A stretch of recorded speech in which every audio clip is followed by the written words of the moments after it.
So in your presentation, you have been talking about the various forms of measurement, and within that, with a prominent role of neuroscience. And not only measuring the impact of events, but also how it contributes to designing events.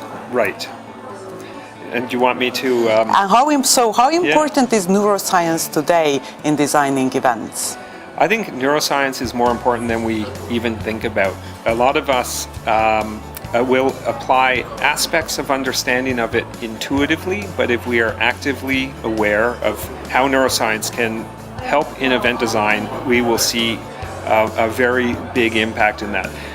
The challenge is in today's world, and I've said this a few times and in the talk, is that there's so much competition at the gateway to the human mind, more so than there ever has been, and it'll only continue to get worse, to increase. So we have to find ways to break past these barriers and barriers that are standing in the way of engagement. And engagement in itself is a physiological, psychological response. So if we can forge more direct connections but through the understanding of science and psychology as well, then we're going to break these barriers open and access these individuals to deliver important messaging more effectively than ever before. It's almost becoming, in our minds, a necessity to embrace brain sciences, because it will allow us to create more compelling creative that is precision directed at the audiences. Right. Am I right when I think that you use neuroscience not only before or after the event for measurement, but during the event, and Right. you redesign your event dynamically on the spot? Right. Measurement is usually seen as an afterthought. How did we do? And by that point, it's too late to impact positively the experience that you are currently creating.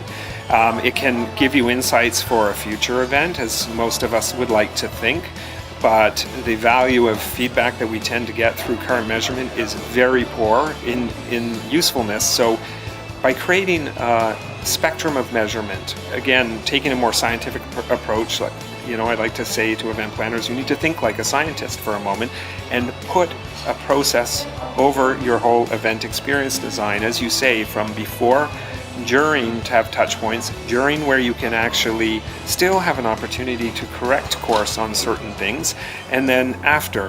And then that information comes back, cycles back for the next event, and you create a measurement feedback loop, or as we say, the full spectrum of measurement. Mm-hmm. And that's where measurement starts to become valuable and actually make a difference, and not just be an afterthought that gets put away and probably never seen again. Mm-hmm. Do you use neuroscience only to increase the experience of the participants of the event, or also to make sure that the company's messages, intention, objectives are met? Yes, absolutely. That is obviously the major objective of that. So what we want to do is use neuroscience to adjust the experience and how an audience experiences it in order for them to more easily internalize, understand, retain the messages for the client. So it is really focused on what the client's needs and objectives are, and where they want people to move emotionally and mentally by the end of an experience, in order for them to leave an event being able to do as much as possible on behalf of the organization. So that's where neuroscience can really, really help in the engineering of the event. So everything that you do could have multiple studies or research that drives what that is, what that one element is.